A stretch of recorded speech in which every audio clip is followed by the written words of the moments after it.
Di raw nagtatapos sa mga takpong nakita nyo nga ng paghihirap sa mga lansangan ng mga motorista. Sa Lunes, mga kapuso, posible mas lalo pang bibigat ang traffic. May bibigat pa ba ang traffic? 24 oras kasing papayagan ng bumiyahe ang mga truck para lang mailabas yung mga naipong mga kargamento sa Pantalan sa Maynila. Nakatutok si Teresa Andrada.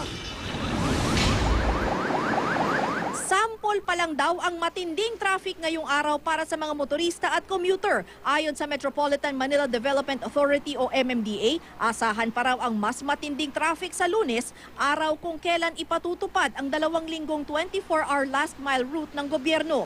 Layon daw nitong maibsan ang port congestion. Tulungan natin ng PPA hanggang maubos ng PPA yung laman na van sa loob.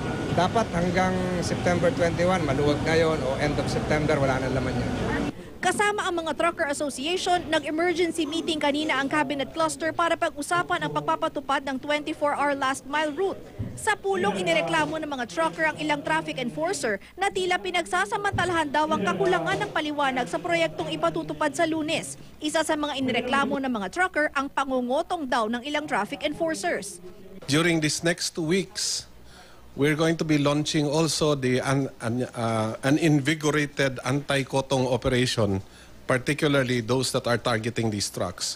Because the truckers have said that one of their problems is that these illegal and unscrupulous operations, tumaas ho ang presyo, as well as the pressure has been significant, kaya rin naiipit yung mga cargo. Isang tanggapan na pamumunuan ng isang senior officer ng PNP-NCRPO ang itatalaga para asikasuhin ang mga truck na sisitahin ng mga traffic constable.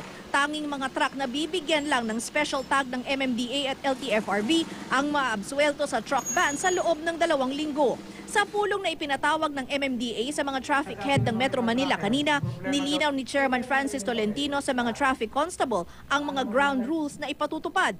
Hindi kasali ang mga 4-wheeled at 6-wheeled truck sa 24-hour last mile route. Kailangan din makakuha ng special stickers at tatak na last mile ang mga truck na kasali sa Linggo at Lunes. Yung lalabas sa pier ng Linggo, sila yung itatag. So aabangan sila sa gate ng pier.